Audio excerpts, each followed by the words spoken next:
Almost 20 years since the original release, the absolute classic, The Elder Scrolls 4 Oblivion is finally getting a remaster or a remake, and it just happened to be part of the Backlog project. I played hundreds of hours of this game and I just never finished it. Welcome to completion 144 of the Potato Backlog project, fast-tracked a little bit by the imminent announcement coming from Bethesda on a remake or a remaster. Make sure you stick around to the end of the video for the only rating system that matters in 2025, the Tater Raider, and let's talk about The Elder Scrolls 4 Oblivion.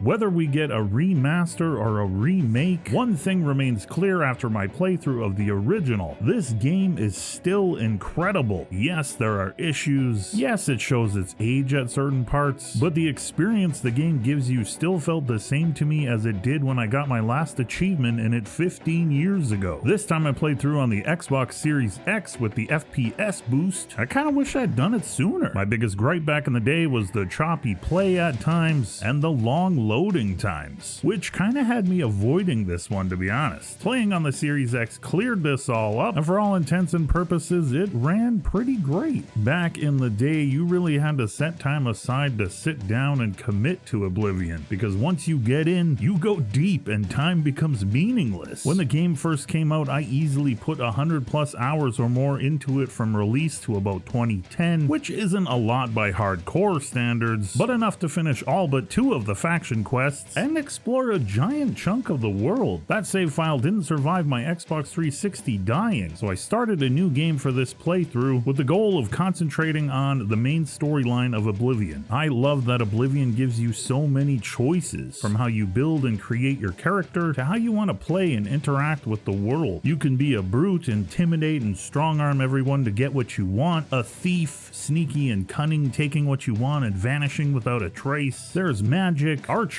necromancy. The options run deep. I always loved the idea that if I wanted to do something in the game, I could. Sometimes a bigger challenge when playing the game is being noble and honest, and not just running in and ransacking every place you find, stealing everything and leaving bodies in your wake. The biggest issue I have with the game is the leveling system, and it is known by most. This is an older game, this is a known issue. Your character creation choices can deeply affect your experience in the game if you like concentrating on leveling things up. The characters and enemies in the game will level with you, and this can create a more difficult experience the more you level up if you don't know how to create and develop your character in a way to compete with this. There are ways around this issue. You can choose to lower the difficulty slider, but come on.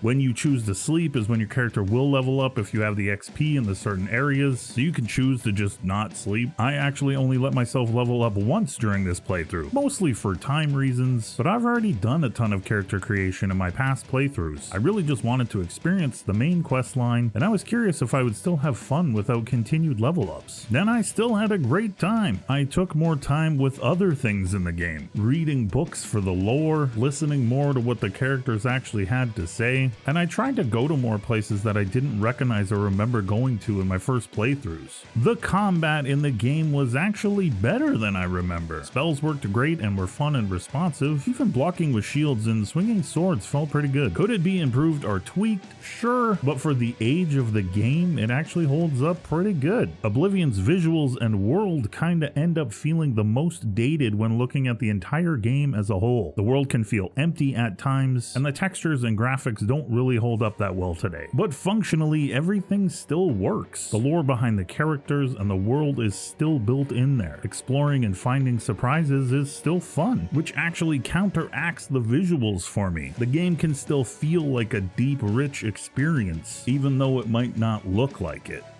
if that makes sense. Character movement for me felt like the second biggest issue, even on a horse. I actually just ended up removing my armor to travel to places I hadn't been to yet, and I relied heavily on fast travel for all the other times I could. There are potions and spells to get faster, but try as I might, I could not find a way to sprint. I even googled it and I don't think that there's a way to do it in Oblivion. I'm curious to see if we get a remaster or a remake of Oblivion. There is so much here that doesn't need to be touched, but I I do really want to see more than just a facelift of the original game. We know for sure that there will be updated visuals, the leveling system needs to be addressed, hopefully movement and combat is tweaked a little bit, and maybe the world can be adjusted some to feel a little bit more alive. I hope they don't change or take out any of the quests or quest lines to make anything easier. This is a game that is so much more than fetch quests and go here to talk to this guy, then go back and talk to that guy. There are unique things you do, clues to solve. It forces you to interact and learn about the world and the people. You can actually fail at things and never get another shot. Those kind of stakes need to remain. I guess I just hope they don't try modernize the experience, which these days tends to try lean things more towards the casual gamer's experience. I don't feel like Oblivion needs an actual full remake, just some tweaks and what I would consider a remaster. The game is a masterpiece already. Just shine it up a little bit and adjust the right things. And everyone that loved the original is gonna come back and play the new one. With Oblivion, you really do get out of it what you decide to put in. It rewards all sorts of different play styles and has depth that even 20 years later still holds up to many things released today.